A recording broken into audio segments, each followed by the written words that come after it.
Senhor, cuida de mim, acalma o meu temor, pois sozinho andarei, perdido viverei, sem ti pra onde irei, Senhor, Senhor, cuida de mim, escuta minha voz, não tenho outro bem além de ti, Jesus, Senhor, cuida de mim.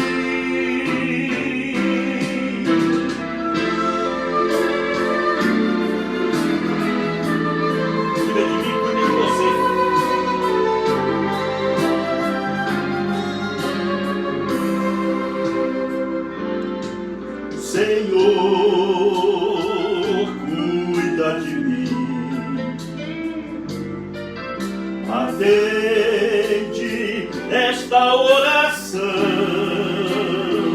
sim, contigo venço o mal, sou livre, afinal, para te ser leal, Senhor, Senhor, de mim, comigo vem ficar, me traz a paz enfim, oh, fica assim, Senhor, perto de mim, perto de mim.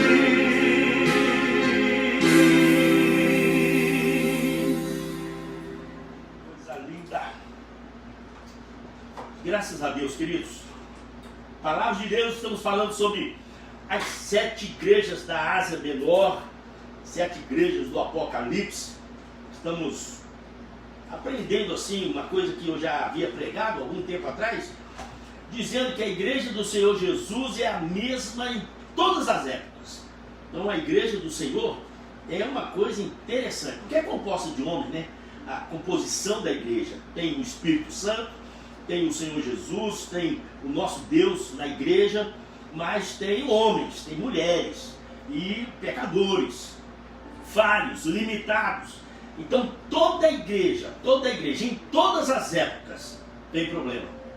E nós estamos vendo aqui as 7 igrejas da Ásia, onde os pastores, a igreja de Éfeso, foi Timóteo, foi Paulo, foi o apóstolo João, e homens assim, tremendamente espirituais, ilibados, mas no entanto os problemas, os pecados, as heresias não deixa de acompanhar a igreja desde a era primitiva. Já falamos sobre a igreja de Éfeso, de Esmirna, e hoje nós vamos falar sobre a igreja de Pérgamo, a terceira igreja. Apocalipse capítulo 2, 2:12. Apocalipse 2, a começar no versículo 12. Vamos orar. Deus, obrigado por esse momento de reflexão, de devoção, de meditação com a Tua palavra.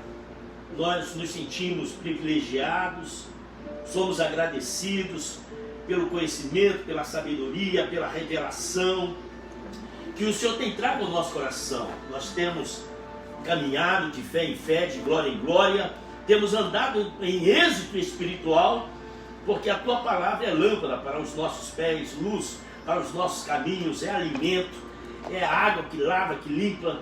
Então nós queremos Te agradecer por tudo aquilo que o Senhor tem feito através da Tua palavra na nossa alma, no nosso coração. Continue fazendo isso, é o que nós queremos e oramos em nome de Jesus. Amém. Capítulo 2, versículo 12. Uma das coisas interessantes sobre a igreja de Pérgamo é a cidade, que era a capital da Ásia. Éfeso era uma cidade mais importante, a cidade de Éfeso, mas Pérgamo era a capital.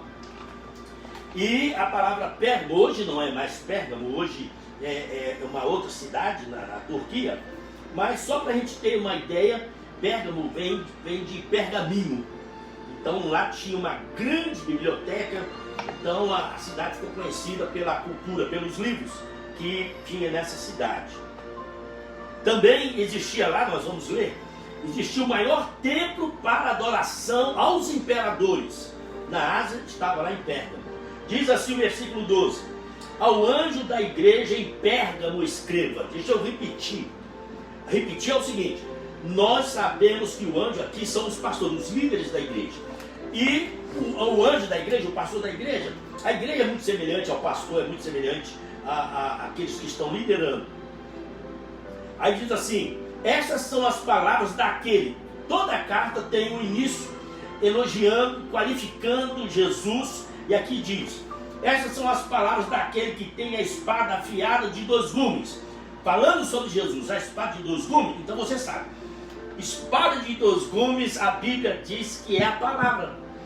Se é a palavra, então a palavra é pergaminho. Pergaminho era a Bíblia, antigamente. A Bíblia era feita de pergaminhos. Aí diz assim: essas são as palavras daquele que tem a espada afiada de 2 gumes. Jesus não é mole não. Quando ele coloca aqui Pérgamo, ao anjo da igreja tem Pérgamo, e ao mesmo tempo pergaminho, que é a palavra, e Jesus é a palavra, é o verbo. João 1:1. No princípio era o verbo, era a palavra, e a palavra estava com Deus, e a palavra era Deus, é falando sobre o nosso Jesus.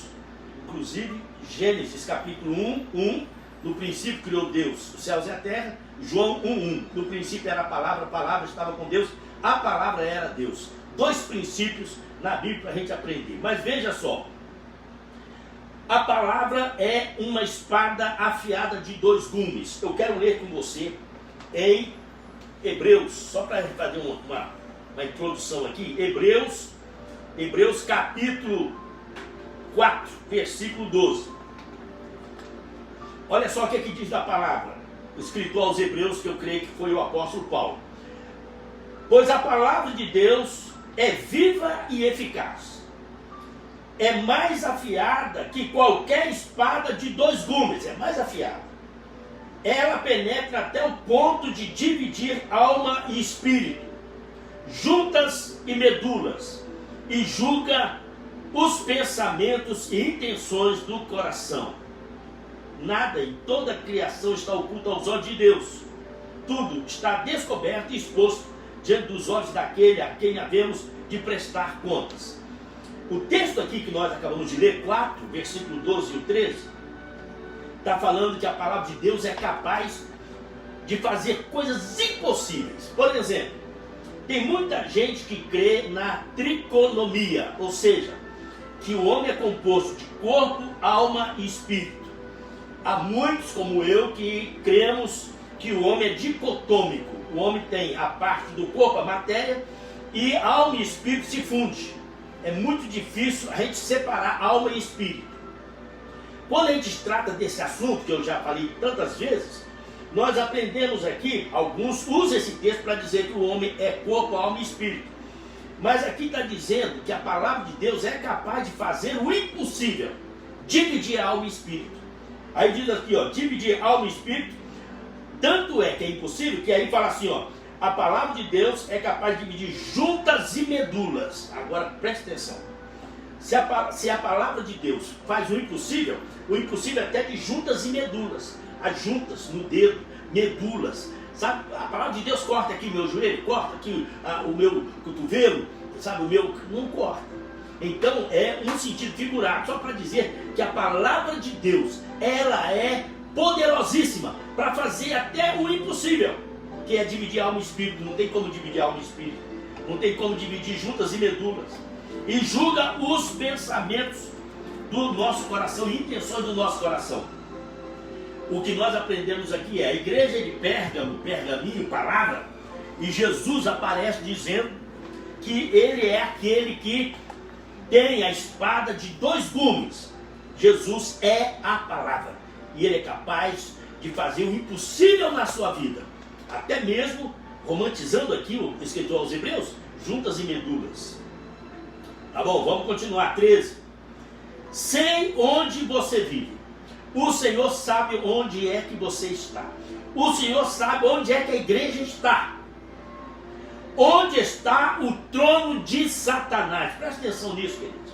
Estou dizendo que a igreja, ela é vitoriosa, tem Jesus, tem o Espírito Santo, mas tem heresia, tem o ataque do diabo contra a igreja. E aqui está dizendo que a igreja estava colocada onde tem o trono de Satanás.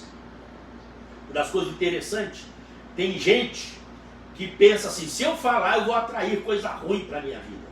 Tem gente que não fala o nome diabo ou Satanás, porque acha que isso vai atrair. A Bíblia fala e nós falamos, nós não temos medo. Agora, note bem aqui, a igreja está, nós não queremos nem falar o nome de Satanás. Tem gente que não fala a doença câncer, aquela doença, com medo de atrair irmãos. Isso é superstição. E aqui está dizendo que a igreja está onde está o trono de Satanás. Nós podemos estar envolvidos no mundo, com os demônios que estão nos ares, com o diabo, que ataca a igreja, que vem sobre a minha vida, que vem sobre a sua vida. Não importa, nós somos mais do que vencedores em Cristo Jesus. A igreja não está sozinha, mesmo vivendo onde está o trono de Satanás. Lá tinha um templo, como eu acabei de dizer, o maior templo para adoração aos imperadores. É trono, é idolatria, é trono de Satanás. Contudo, aí diz, o Senhor nas cartas elogia, ele pondera, ele exorta, ele corrige e ele condena também. Aí o Senhor diz, contudo você permanece fiel ao meu nome. Aleluia por isso. É trono de Satanás, é luta espiritual, mas nós permanecemos fiel ao nome de Jesus. E não renunciou à sua fé em mim. Ó irmão, presta atenção. E não renunciou. Então há possibilidade de nós renunciarmos à fé, de nós perdermos a fé, abandonarmos a fé. A apostasia é você deixar de ter. Mesmo na luta, você não renunciou à sua fé em mim. Nem mesmo quando Antipas, minha fiel testemunha, que lindo, quando Antipas, o primeiro mártir da Ásia, quando Antipas, minha fiel testemunha, foi morto nesta cidade, onde Satanás habita. Isso quer dizer o quê? O que eu aprendo com isso? Eu aprendo que homens de Deus, como Antipas, como João, como os apóstolos, não estavam isentos de problema, de perseguição, de morte. E nós também não estamos. Satanás vem para, como diz lá na igreja de Esmirna, o diabo lançará alguns de vocês na prisão, perseguição, calúnia. O diabo usa pessoas, usa meios para nos fazer cair, renunciar à fé, perder a fé. Mas nós estamos firmes aí, como o anjo da igreja de Pérgamo e Antipas, que morreram nesta cidade, onde Satanás habita. O mundo jaz no maligno. Jesus chamou Satanás de príncipe deste mundo. O diabo está na ativa, o diabo está agindo no mundo, na mídia, sabe, nas religiões. O diabo está agindo na violência, na desgraça, promiscuidade, tudo. O diabo tem controlado todas as coisas deste mundo. Mas pouco tempo lhe resta, como diz o Apocalipse. Pouco tempo lhe resta. Jesus vai voltar e o diabo vai ser amarrado por 1000 anos. Depois ele será lançado no lago de fogo. Isso é só para a gente ter uma ideia. Mas hoje ele está em ativa, ele está atuando. Assim como atuava lá na igreja de Pérgamo e matou Antipas, que é chamado aqui de fiel testemunha. Sabe quem é chamado de fiel testemunha também? No capítulo 1, versículo 5, o Senhor Jesus diz aqui, ó, e de Jesus Cristo, que é a testemunha fiel. Jesus é chamado de testemunha fiel, Antipas é chamado de fiel testemunha. Quer dizer, a comparação de Jesus e seus discípulos é a mesma. Ele entrelaça conosco, nós entrelaçamos com Jesus. O que ele passou, nós passamos, e também a glória que ele recebe do Pai, ele divide com a igreja. Lindo, lindo, lindo. Nós somos herdeiros de Deus e co-herdeiros de Cristo, diz o apóstolo Paulo aos Coríntios. Agora vamos, 14. No entanto, tenho contra você, estou dizendo, elogia, você foi fiel, não renunciou à fé, Mas agora eu tenho contra você algumas coisas. Que o pastor estava fazendo nessa igreja? Que essa igreja está fazendo que Deus não está gostando? No entanto, tenho contra você algumas coisas. Que tem aí pessoas que se apegam aos ensinos de Balaão. Heresia. Balaão é não se separar do mundo. Balaão, quando Balaque veio pedir para que ele amaldiçoasse o povo, ele queria fazer isso, ele ia ganhar dinheiro com isso, negócio, mercenário. E Balaão, então, Deus não permitiu, e ele foi falar com Deus: Deus, Balaque quer que eu amaldiçoe o povo de Israel. Não, esse é meu povo abençoado, você não vai fazer isso. Mas olha só, ele começou a ensinar, a incitar o povo a ter as mulheres moabitas, que Deus proibia.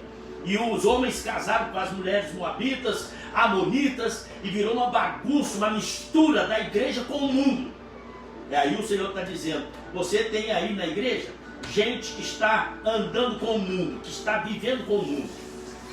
O apóstolo Tiago escreveu: aquele que ama o mundo se torna inimigo de Deus. Não ameis o mundo e nem o que no mundo há. Se alguém ama o mundo, o amor do Pai não está nele.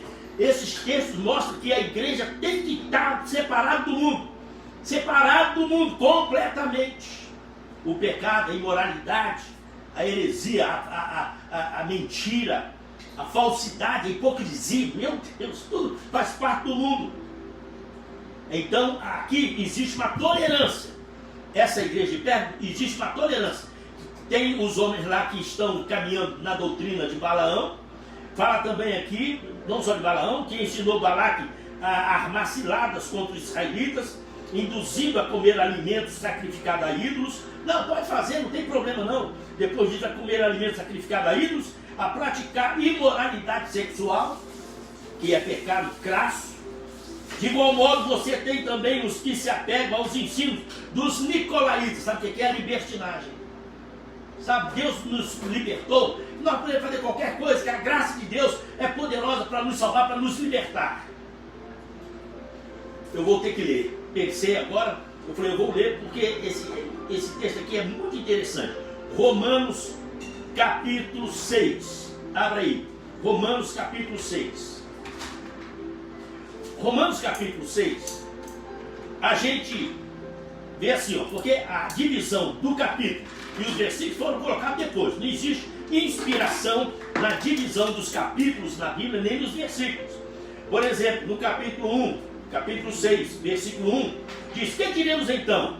Continuaremos pecando para que a graça aumente? Não dá sentido para a gente. Nós temos que ver o contexto. Aí no capítulo 5, versículo 20, aí o Senhor está dizendo o seguinte, através do apóstolo Paulo: a lei foi introduzida para que a transgressão fosse ressaltada, dizendo que a lei aumenta a nossa transgressão, ressalta o nosso pecado. Mas onde aumentou o pecado, transbordou a graça. Onde abundou o pecado, superabundou a graça. Na outra versão está dizendo: onde aumentou o pecado, onde o pecado aumenta, a graça de Deus aumenta. Olha só como é que isso é complicado. Se Paulo está dizendo isso, os nicolaítas, o pessoal que seguia a doutrina de Balaão, estavam fazendo a mesma coisa. Podemos pecar, que a graça de Deus nos perdoa. Agora, olha só. A fim de que, assim como o pecado reinou a morte, também a graça reine pela justiça para conceder vida eterna, mediante Jesus Cristo nosso Senhor. Aí Paulo diz no capítulo 6, versículo 1. Que diremos então? Continuaremos no pecado para que a graça aumente? Não. Já que a graça de Deus nos perdoa, nós vamos pecar para Deus nos perdoar? Aí fala: não, de jeito nenhum, de maneira nenhuma. Versículo 2. Nós, os que morremos para o pecado, como podemos continuar vivendo nele? Vocês não sabem que todos nós que fomos batizados em Cristo, fomos batizados em Jesus Cristo, fomos batizados em sua morte?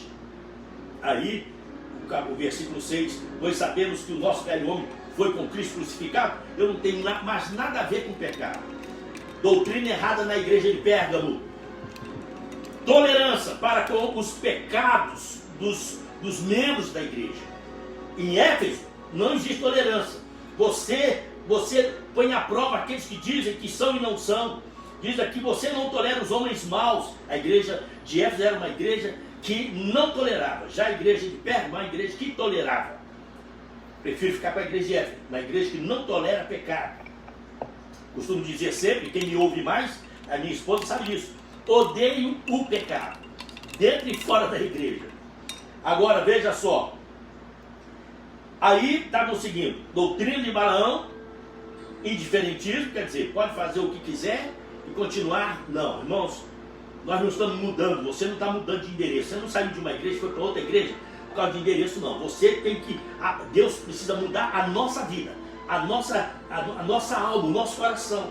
Quando há mudança interna, aí a coisa deslancha, nós vamos andar de fé em fé, de glória em glória. Continuando. Depois dos nicolaítas, eu já disse aqui, que na igreja de Esmirna, na segunda igreja, que os nicolaítas, alguns creem que era um dos 7 homens que cuidavam das mesas das viúvas, no capítulo 7 de Atos, e Nicolau, ele que deu a origem dessa doutrina da libertinagem dentro da igreja. Os nicolaítas vêm de Nicolau. Portanto, agora o que o Senhor faz? Ele mostra o pecado, ele confronta a igreja com os seus pecados, e ao mesmo tempo ele diz, portanto, ele dá a saída, ele promove a saída. Portanto, arrepende-se, senão virei em breve. Então, arrependimento é dar meia volta, é eu estar fazendo, falando, agindo de uma forma, e de repente eu mudar o rumo e falar, vou parar com isso, não vou cometer mais.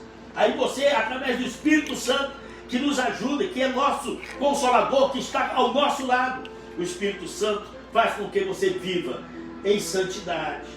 Agora, se você não se arrepender, Jesus está dizendo, virei em breve até você e lutarei contra eles com a espada da minha boca.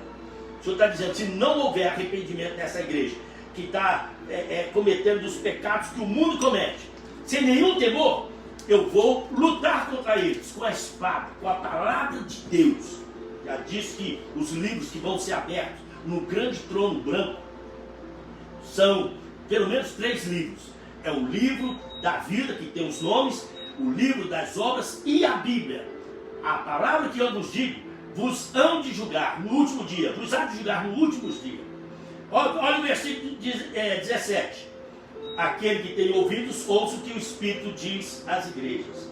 Toda carta recebeu esta frase. Aquele que está com o ouvido afinado para a palavra, ouça, o Espírito está falando à igreja.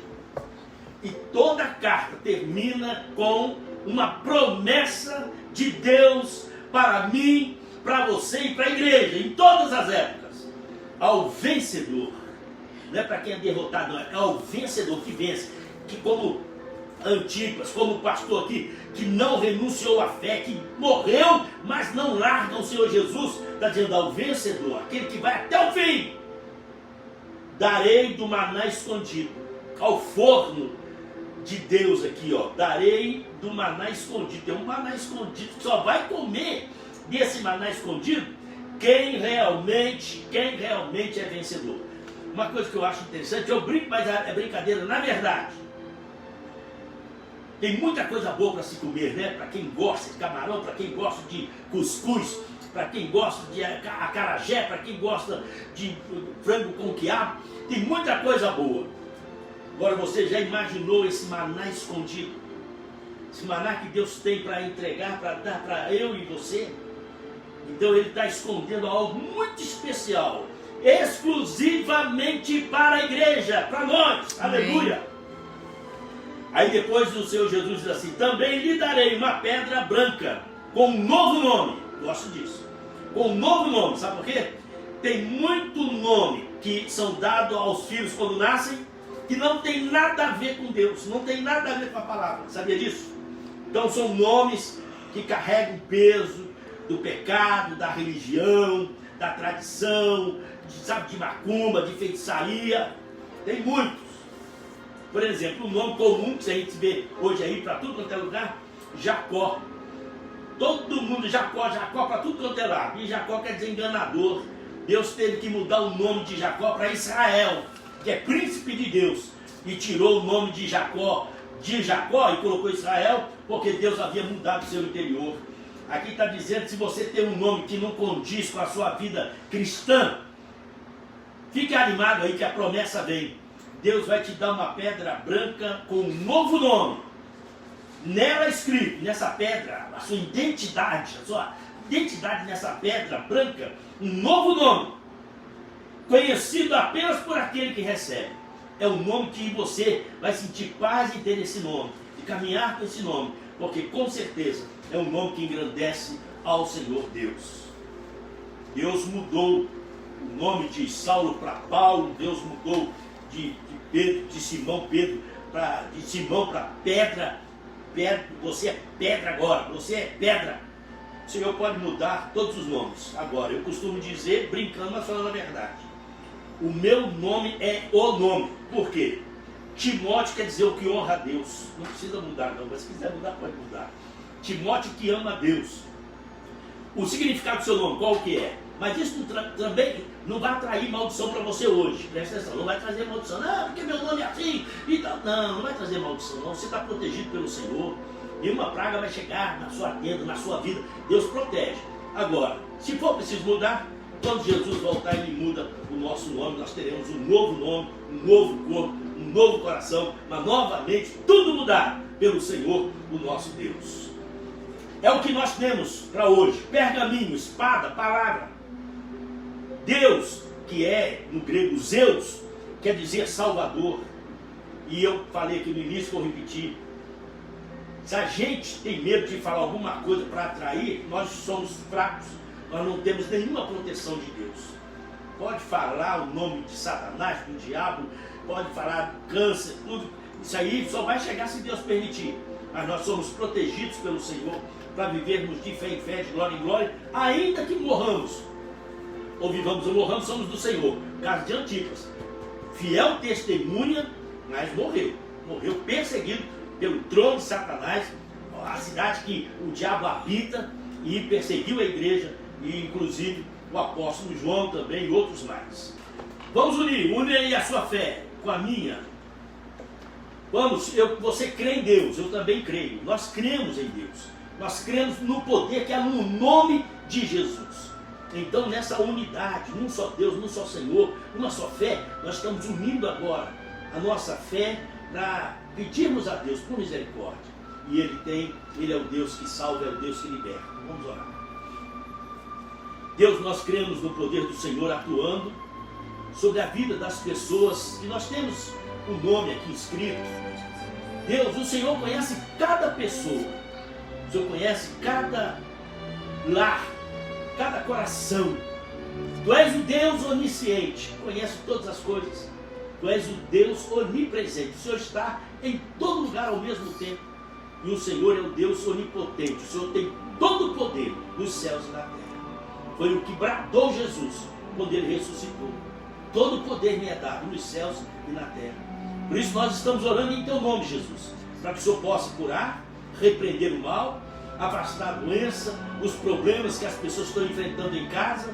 Ó Deus, os 5 continentes que está atravessando por essa pandemia, tirando o sossego, levando, Senhor, os lares ao desespero, porque não podem nem mesmo enterrar os seus mortos. Que a graça do Senhor esteja sobre a humanidade. Nós não merecemos nada, Senhor.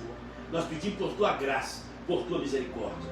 Abençoa a Tua igreja, que nós possamos aprender com as 7 igrejas da Ásia, que nós temos problemas, somos pecadores, mas nós queremos colocar nossa vida em ordem. Nós queremos olhar para Jesus, autor e consumador da nossa fé, e pedirmos a Ele por misericórdia, para nos perdoar, para nos lavar, para nos purificar de todo o pecado.